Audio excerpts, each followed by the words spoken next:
Black Widow left for dead after a snakebite, but a giant cowboy found her, and together, they exposed the corrupt judge who stole everything. The desert sun beat down mercilessly on the Whitmore wagon train as it crawled across the barren landscape toward California. Dust clouds swirled around the creaking wheels while travelers sought shade beneath their canvas covers. Eleanor Blackwood walked alongside the last wagon, her dark skin glistening with perspiration as she clutched a worn leather satchel to her chest. The other passengers whispered among themselves whenever she passed. Their eyes followed her with barely concealed contempt. Silas Whitmore, the grizzled wagon master, had made his feelings clear from the start. He tolerated her presence only because she had paid her fare in full, but every decision favored the comfort of the White families over hers. Eleanor had lost her husband 3 months earlier under suspicious circumstances. He had worked as a clerk in the territorial courts, copying legal documents late into the night. Before his death, he had entrusted her with papers that could secure their future or destroy powerful men. The mining claims alone were worth thousands, but the other documents contained secrets that made her hands shake. During the midday rest, Eleanor ventured away from camp to gather medicinal herbs. Her grandmother had taught her which plants could heal and which could harm. The knowledge had served her well during her husband's final illness, though it could not save him from whatever poison had claimed his life. A rattlesnake coiled near a cluster of sagebrush struck without warning. Its fangs pierced her calf as pain shot through her leg like liquid fire.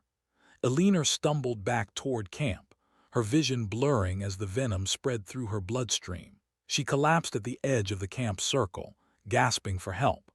The fever took hold quickly, and her words became jumbled as she spoke of important papers and Judge Ramsey's secrets.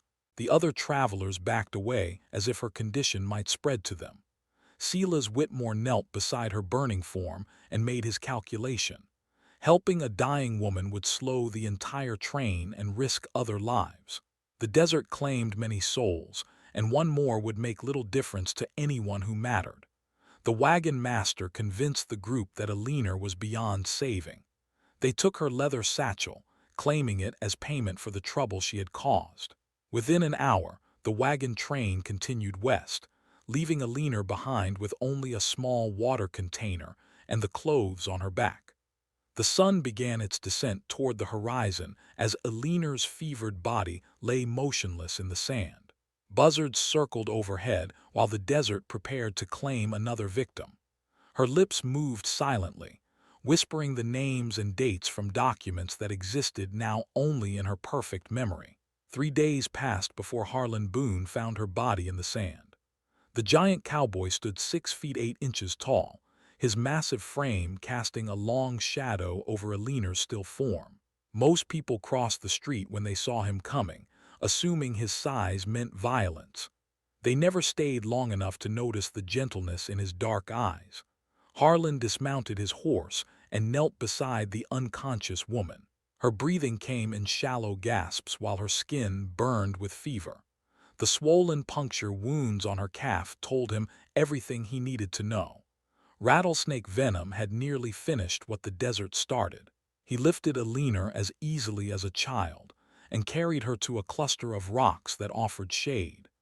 His saddlebags contained herbs and remedies that most cowboys would never think to carry. His Cherokee grandmother had taught him which plants could draw poison from a wound and which could bring down a killing fever. Harlan worked methodically, crushing roots into a paste that he applied to the bite marks. He forced drops of willow bark tea between Eleanor's cracked lips while whispering prayers his grandmother had taught him decades earlier. The healing knowledge had saved his life more than once during his years of running from a past that refused to let him rest. Eleanor's eyes fluttered open on the second day of his care. She stared at the towering figure above her with confusion and fear. Her voice came out as barely a whisper when she tried to speak. Harlan offered her water and spoke in low, reassuring tones until the panic left her face. The fever broke slowly, but Eleanor's mind remained clouded with fragments of memory. She spoke of stolen papers and corrupt judges while Harlan tended to her wounds. The name Judge Ramsey fell from her lips repeatedly, mixed with legal terms and property descriptions that seemed too precise for delirium. When Alina finally regained full consciousness, she found herself staring at a man whose reputation preceded him across 3 territories. Everyone knew about the giant half-breed who had supposedly murdered a sheriff and burned down a courthouse. The stories painted him as a savage killer who showed no mercy to white settlers. Alina saw only the careful hands that had saved her life and the intelligent eyes that held no trace of the violence people whispered about. She told him about the wagon train and the betrayal that had left her for dead. The leather satchel and its precious contents were gone, stolen by people who valued gold over human life. Harlan listened without judgment as Alina revealed the truth about her husband's work. Thomas Blackwood had spent months secretly copying legal documents that exposed a massive conspiracy.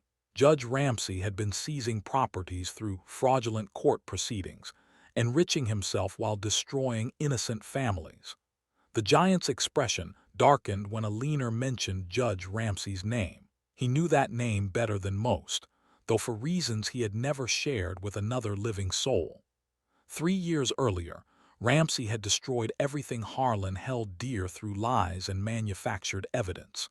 Harlan's family had owned a ranch in the fertile valley outside Copper Creek. The land had been in Cherokee hands for generations before his grandmother married a Scottish trapper and gained legal title. Young Harlan had worked that land with pride, building a reputation as an honest dealer who treated all customers fairly. Judge Ramsey had coveted the ranch's prime grazing land and year-round water access. When Harlan refused to sell at the ridiculously low price offered, cattle began disappearing from neighboring ranches. Witnesses suddenly appeared to testify that they had seen the giant stealing livestock under cover of darkness. The trial had been a mockery of justice from the first day. Ramsey presided over proceedings that ignored evidence and silenced defense witnesses. Harlan's Cherokee heritage became a weapon against him as the judge spoke of savage nature and criminal bloodlines. The verdict was predetermined, but Harlan escaped before the sentence could be carried out. Alina absorbed this story with growing anger and determination. 2 innocent people had been destroyed by the same corrupt system, their lives shattered by a man who hid behind judicial robes while committing crimes worse than any common thief. They formed an unlikely alliance in that desert camp, united by shared injustice and a hunger for truth. Alina possessed something more valuable than the stolen documents. Years of helping her husband review legal cases had given her an extraordinary memory for complex proceedings and obscure territorial laws. She could recite entire property transfers word for word, including the specific legal language that made them fraudulent. Thomas had trained her well, knowing that someday his dangerous work might require a living backup of everything he had discovered. Harlan had spent 3 years gathering his own evidence while staying ahead of bounty hunters. He had tracked down other victims across multiple counties and documented their stories. Combined with Alina's perfect recall of the legal documents, they possessed enough proof to expose Ramsey's entire operation. The journey to Copper Creek would be dangerous for both of them. Alina was a black woman making serious accusations against a respected white judge. Harlan remained a wanted man whose very presence in town would create panic and suspicion. But Copper Creek was holding a public auction of abandoned properties in just days. Ramsey planned to sell dozens of illegally seized farms and ranches to his associates at prices far below their true value. Once those sales were completed, the victims would have no legal recourse to reclaim their stolen land. Alina and Harlan rode toward town knowing they had one chance to expose the truth. Failure meant permanent exile for him and probable death for her. Success would require them to outmaneuver a corrupt system using nothing but intelligence and courage against overwhelming odds. Alina and Harlan rode into Copper Creek under the scorching afternoon sun. The dusty, frontier town buzzed with activity as merchants prepared for the upcoming property auction. Wooden signs announced the sale of prime ranch land and fertile farming plots at prices that seemed too good to be true. Constable Duane lively spotted the unlikely pair from his office window. A black woman riding alongside the infamous giant triggered every alarm in his law enforcement mind. He had heard the stories about Harlan Boone, the savage killer who had terrorized settlers before vanishing into the wilderness 3 years ago. Lively intercepted them before they reached the courthouse steps. His hand rested casually on his gun while he studied their faces for signs of trouble. Alina dismounted first, her movements careful and deliberate as she approached the suspicious lawman. She explained their purpose with quiet dignity, outlining the charges against Judge Ramsey with the precision of someone who understood legal procedures. Lively listened with growing skepticism as Alina described fraudulent property seizures and forged court documents. Such serious accusations against the town's most respected citizen seemed impossible to believe. Harlan remained silent during the exchange, knowing his presence only complicated their mission. The constable's eyes kept darting toward him with barely concealed fear. 3 years of running had taught Harlan that his reputation preceded him everywhere, making him a liability in situations requiring trust. Alina requested an immediate audience with Judge Ramsey to present their evidence. Lively reluctantly agreed to escort them to the courthouse, though his body language suggested he expected trouble. The afternoon crowd parted nervously as the constable led the giant and the determined woman through the town square. Judge Beauregard Ramsey held court in a building that reflected his inflated sense of importance. Heavy wooden furniture and expensive decorations created an atmosphere designed to intimidate visitors. The judge himself was a distinguished man in his 50s, whose silver hair and kind smile had fooled countless victims over the years. Ramsey's expression shifted subtly when Alina and Harlan entered his chambers. He recognized the giant immediately, though he showed no outward sign of concern. Alina he dismissed with a glance that conveyed exactly what he thought of black women who dared challenge white authority. Alina presented their case with methodical precision, describing specific property transfers and legal irregularities that should have been impossible for her to know. Judge Ramsey listened with apparent patience, while his mind worked to assess the threat these accusations represented. When Alina finished speaking, Ramsey's response came with devastating calm. He claimed no knowledge of any fraudulent documents and suggested that Alina was confused or perhaps deliberately lying. The missing papers she described had never existed in his court records. Harlan's hands clenched into fists as the judge dismissed their evidence without investigation. Years of careful documentation and Alina's perfect memory meant nothing against Ramsey's word in his own courthouse. The system was rigged from the foundation up, designed to protect men like the judge while crushing anyone who challenged their power. Ramsey's tone grew colder as he addressed Alina directly.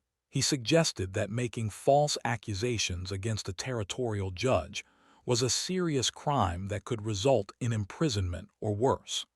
Perhaps it would be better for everyone if these visitors left Copper Creek immediately and never returned. The judge's threats might have worked against ordinary citizens, but Alina had survived too much to be intimidated by veiled warnings. She stood her ground and repeated her accusations with unwavering conviction. Judge Ramsey had stolen property from dozens of families through illegal court proceedings, and she possessed the evidence to prove it. Constable Lively watched this exchange with growing unease. Alina's detailed knowledge of legal procedures seemed beyond what any ordinary person should possess. Her accusations were either the ravings of a disturbed mind or the testimony of someone with access to information she should never have seen. The confrontation ended when Ramsey ordered them removed from his chambers. He instructed Constable Lively to escort the troublemakers out of town for the safety of law-abiding citizens. Any further disruption would result in immediate arrest and prosecution to the full extent of territorial law. Alina and Harlan found themselves back on the courthouse steps, with their mission apparently failed. Without physical evidence, their word meant nothing against a respected judge's denial. The stolen documents remained in enemy hands while the property auction proceeded as scheduled. Their situation worsened dramatically when Silas Whitmore arrived in town that evening. The wagon master recognized Alina immediately and wasted no time spreading his version of recent events. He painted her as a dangerous criminal who had threatened innocent travelers with violence and theft. Whitmore's lies provided Judge Ramsey with the perfect justification for more aggressive action. A black woman with a history of criminal behavior making wild accusations against a territorial judge represented exactly the kind of threat that required immediate response. Alina found herself arrested before dawn on charges of disturbing the peace and making false statements to a court officer. Constable Lively carried out the arrest with obvious reluctance, but orders from Judge Ramsey carried the weight of territorial law. Harlan watched helplessly as Alina was led away in shackles. His wanted status prevented him from intervening without making their situation worse. The property auction was scheduled for the next day, and their primary witness now sat in a jail cell awaiting trial. Judge Ramsey had successfully neutralized the threat to his operation through legal manipulation and character assassination. Alina's credibility lay in ruins, while Harlan remained a fugitive whose testimony would be worthless in any court. The corrupt system had protected itself once again through the careful application of prejudice and power. The stolen properties would be sold at auction within hours, completing the judge's theft and leaving the victims with no legal recourse. Alina and Harlan's quest for justice seemed doomed to failure in a town where the law served only those wealthy enough to buy it. Alina sat in her cramped jail cell as shadows lengthened across the stone floor. The property auction was scheduled for dawn, and Judge Ramsey's final victory seemed assured. Without physical proof of the stolen documents, her accusations meant nothing against his reputation and authority. But Alina possessed something more valuable than paper evidence. Years of working alongside her husband had trained her mind to absorb and retain complex legal information with perfect accuracy. Thomas had insisted she memorize every detail of his secret investigation, knowing that someday their lives might depend on her extraordinary recall. She began to recite aloud the contents of the missing documents, word for word. Property transfer number 847, dated March 15, 1869. Fraudulent seizure of the Henderson farm based on fabricated tax liens. Transfer number 923, dated July 2, 1869. Illegal foreclosure on the Martinez Ranch using forged mortgage documents. Constable Lively heard her voice carrying from the cell block and approached to investigate. Alina continued her recitation without pause, providing specific legal language and case numbers that should have been impossible for any ordinary citizen to know. Her precision was unsettling, like listening to a court clerk read from official records. Alina noticed Lively listening and addressed him directly. She described his own family's property dispute from 5 years earlier, reciting exact dates and legal terminology from proceedings that had nearly cost the constable his inherited farmland. Only someone with access to sealed court records could possess such detailed knowledge. The constable felt his skepticism wavering as Alina demonstrated knowledge that went far beyond lucky guessing. She quoted territorial statutes and referenced obscure legal precedents with the confidence of someone who had spent years studying law. Her memory appeared to be completely accurate regarding cases Lively knew personally. Meanwhile, Harlan waited in the shadows outside the courthouse, planning Alina's rescue. 3 men approached from the alley behind the jail, moving with the careful steps of hired intimidators. Judge Ramsey had apparently decided that legal proceedings were insufficient to silence his accusers permanently. The men expected to find an easy target in the imprisoned black woman who had dared challenge their employer's authority. Instead, they encountered Harlan's massive form blocking their path to the jail entrance. His reputation as a killer preceded him, but few people knew the truth about his past or the skills that had kept him alive. Harlan's grandmother had raised him in the Cherokee tradition after his parents died in a cavalry raid. She taught him the ways of diplomacy and negotiation, skills that made him valuable as a mediator between tribal nations and territorial authorities. His size intimidated enemies, but his mind had always been his greatest weapon. The giant's voice remained calm as he addressed Ramsey's hired men. He suggested they reconsider their mission and return to their employer with word that Alina Blackwood was under his protection. Violence would serve no one's interests and would only bring unwanted attention from territorial marshals. His reasonable tone contrasted sharply with the menacing stories that circulated about his supposed crimes. The three men had expected a savage killer, not an articulate negotiator who spoke of consequences and territorial law. Harlan's reputation had grown in the telling, transforming him from fugitive into legendary monster. The truth was simpler and more tragic. Harlan had never killed anyone, despite the bounties posted for his capture. Judge Ramsey had manufactured the murder charges to justify seizing his ranch and eliminate a witness to earlier fraudulent proceedings. The giant had been running from false accusations for 3 years. During his time as a fugitive, Harlan had quietly gathered evidence against Judge Ramsey from across multiple counties. He had tracked down other victims and documented their stories, building a comprehensive case that revealed the scope of the corruption. Combined with Alina's perfect recall of the legal documents, they possessed enough proof to destroy Ramsey's entire operation. The hired intimidators retreated after Harlan made it clear that reaching Alina would require going through him. They reported back to Judge Ramsey that the giant was protecting the prisoner, and that any further action would likely result in violence that could attract territorial investigation. Inside the jail, Constable Lively continued to listen as Alina recited case after case of fraudulent property seizures. Her knowledge extended far beyond Copper Creek to encompass illegal activities across 3 counties and multiple years. The pattern she described revealed systematic corruption on a massive scale. Alina paused in her recitation to address the constable directly. She explained how her husband had discovered Judge Ramsey's scheme while copying routine legal documents for the territorial courts. Thomas had recognized the patterns of fraud and begun secretly documenting evidence, knowing the danger such knowledge represented. The judge had ordered Thomas Blackwood's murder when the clerk grew too curious about certain property transfers. The death had been arranged to look like natural illness, but Alina knew her husband had been poisoned for his discovery. She had memorized every document in his secret files before burning them to prevent her own assassination. Lively found himself believing Alina's extraordinary story as the weight of evidence mounted. Her detailed knowledge of legal procedures and specific case histories convinced him that she was telling the truth about the stolen documents.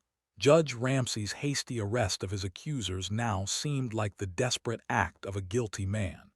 The constable made his decision as dawn approached. He would ensure Alina received a fair hearing at the property auction, regardless of Judge Ramsey's orders. Territorial law allowed any citizen to challenge fraudulent proceedings in open court, and Alina clearly possessed the knowledge to make a compelling case. Harlan met with Lively outside the courthouse as the town prepared for the auction.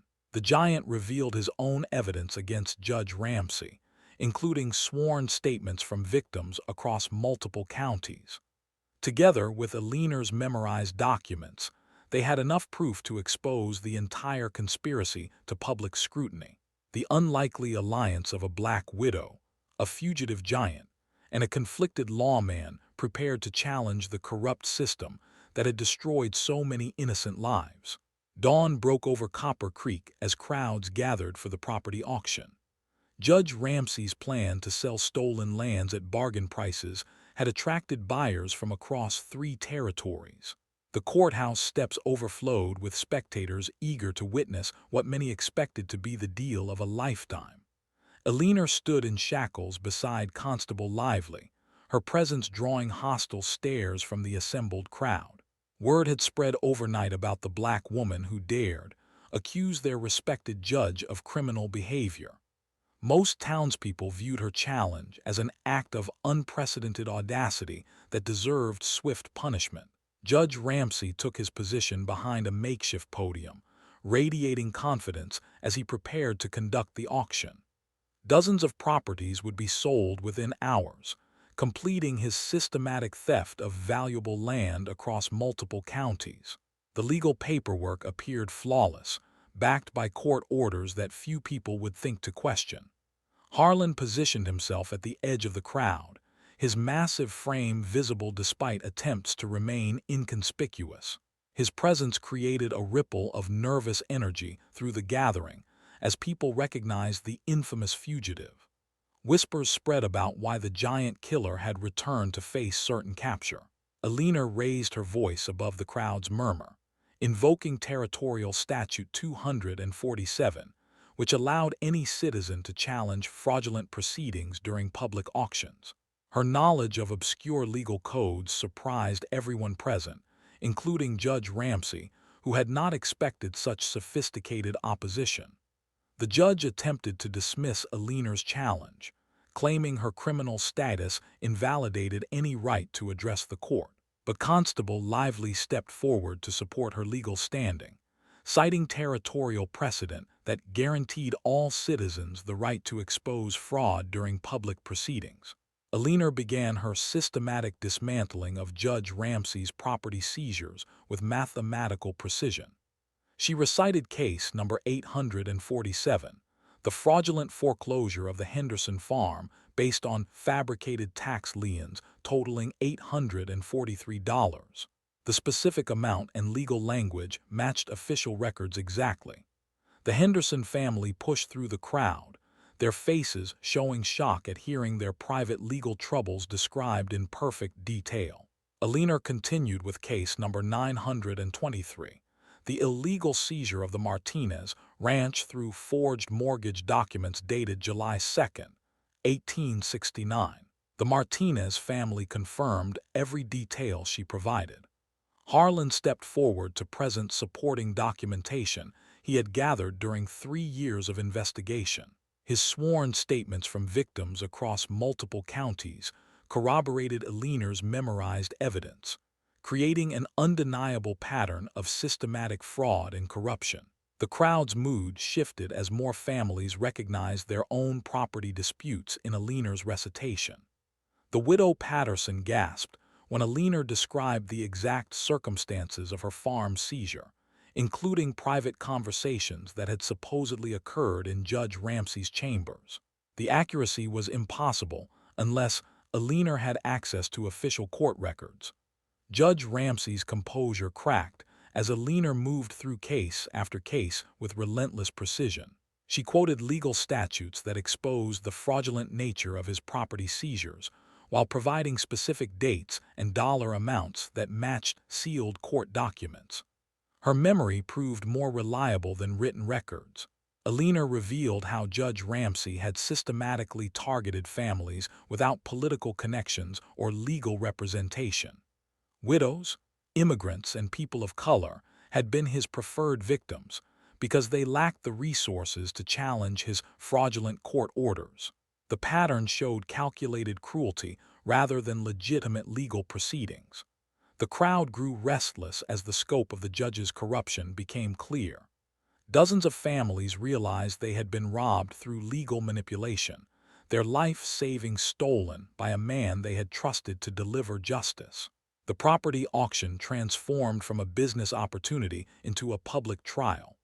Harlan presented testimony from victims in neighboring counties who had suffered identical fraudulent seizures. The geographic scope of Judge Ramsey's operation shocked everyone present, revealing corruption that extended far beyond Copper Creek. Alina's husband had documented a criminal enterprise that spanned multiple jurisdictions. Alina described how Thomas Blackwood had discovered the conspiracy while copying routine legal documents for the territorial courts. Her husband's suspicious death now appeared to be murder, ordered by Judge Ramsey to silence a witness who had uncovered too much evidence. The pattern of intimidation and violence supported Alina's accusations. Constable Lively publicly acknowledged the overwhelming evidence against Judge Ramsey, admitting his own family had been targeted in the fraudulent scheme. His testimony carried weight with townspeople who respected his integrity and knew his reputation for fairness. The law enforcement endorsement legitimized Alina's extraordinary claims.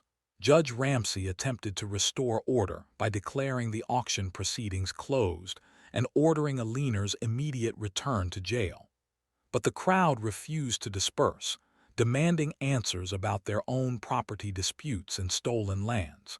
Public opinion had turned decisively against the once respected judge.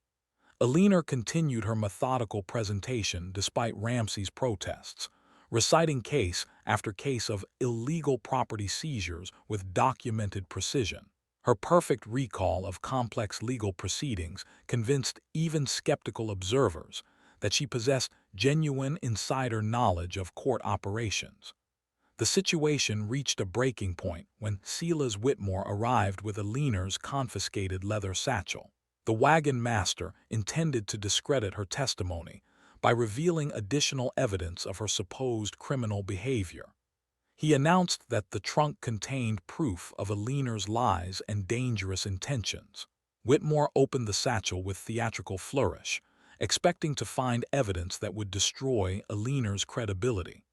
Instead, he revealed the original documents that perfectly corroborated every detail of her memorized testimony.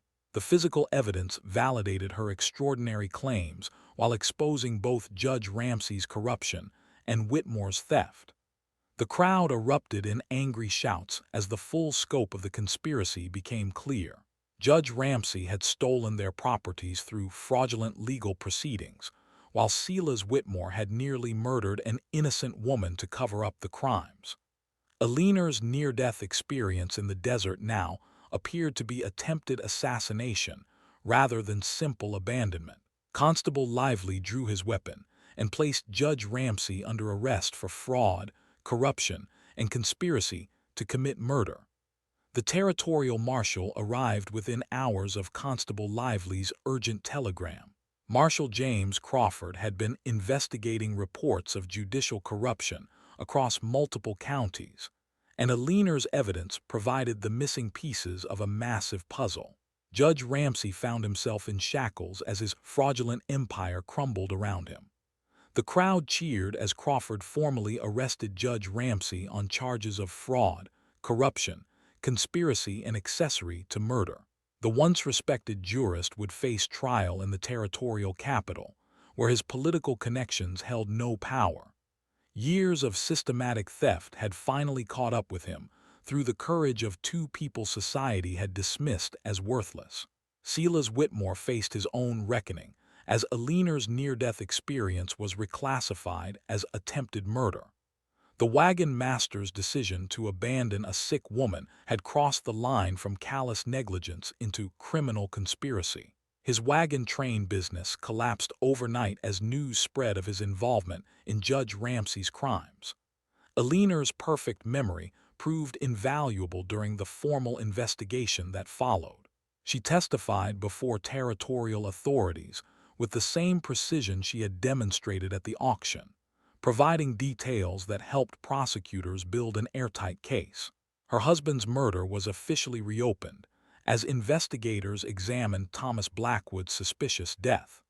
The stolen properties were immediately returned to their rightful owners, as Alina's testimony invalidated every fraudulent seizure. Families who had lost their homes and livelihoods found themselves restored to prosperity through the courage of a woman they had never met. The Henderson Farm, Martinez Ranch, and dozens of other properties returned to legitimate ownership. Alina used her husband's authentic mining claims to establish financial independence for the first time in her life. The gold deposits Thomas had legally purchased proved even more valuable than expected, providing Alina with resources to pursue her true calling. Within weeks, she opened the first legal aid office in territorial history, dedicated to helping marginalized people navigate the court system. The office displayed a simple wooden sign that captured Alina's mission perfectly. Justice for all, no one left behind became more than a motto. It became a promise to every person society had written off as unworthy of legal protection. Alina's perfect memory and hard-won knowledge of territorial law served families who could never afford traditional legal representation. Harlan's name was cleared as investigators exposed the fabricated charges that had made him a fugitive. Judge Ramsey had destroyed his reputation to steal valuable ranch land, turning an honest man into a wanted criminal through perjured testimony and forged evidence. The territorial government issued a formal apology, along with compensation for 3 years of wrongful persecution. The giant reclaimed his family ranch with Alina as his business partner, transforming the property into a way station that welcomed travelers of all backgrounds. Their shared experience of abandonment and betrayal motivated them to ensure no one faced the cruelty they had endured. The ranch became a symbol of redemption and second chances. Constable Lively earned promotion to sheriff after his integrity during the crisis impressed territorial authorities. His decision to support Alina's legal challenge despite personal risk demonstrated the moral courage required for leadership. The new sheriff implemented reforms that protected citizens' rights and prevented future judicial corruption. Alina's legal aid office flourished as word spread throughout the territory about the brilliant woman who had exposed Judge Ramsey's crimes. Families traveled hundreds of miles to seek her help with property disputes, inheritance issues, and criminal defense cases. Her photographic memory for legal precedent made her one of the most effective advocates in territorial history. The partnership between Alina and Harlan evolved into something deeper than business cooperation. Their shared trauma had forged an unbreakable bond based on mutual respect and understanding. Both had been judged by appearance and circumstance rather than character, and both had proven their worth through intelligence and moral courage. 6 months after Judge Ramsey's arrest, Alina stood before her thriving legal practice with profound satisfaction. The woman who had been left for dead in the desert had transformed her suffering into service for others. Her office handled dozens of cases each month, ensuring that justice reached people who had previously been ignored by the legal system. Harlan's Way Station had become legendary throughout the territory for its hospitality and fair treatment of all travelers. The giant who had been branded a killer now protected families making the dangerous journey west. His Cherokee heritage was respected rather than feared, and his knowledge of frontier survival saved countless lives. The corrupt system that had nearly destroyed them both was replaced by institutions that served all citizens equally. Alina's courage in challenging judicial authority had sparked territorial reforms that protected property rights and ensured fair legal representation. Her legacy extended far beyond her personal victory to benefit generations of settlers. Their story became a testament to the power of truth over prejudice and intelligence over violence. Two people society had written off as worthless had exposed corruption that reached the highest levels of territorial government. Their dignity in the face of injustice had rewritten the rules of frontier law. Alina and Harlan had found more than justice in their partnership. They had discovered that true strength lay not in physical force or social status, but in the courage to stand for what was right regardless of the consequences. Their triumph proved that those society underestimates often possess the greatest power to create lasting change. And that is all to the story, for now. Please let me know where you are tuning in from. Perhaps we will create a story there. Consider liking this video and subscribing to our channel, and if you enjoy our content, click this video on your screen. I promise you it's worth watching. See you tomorrow.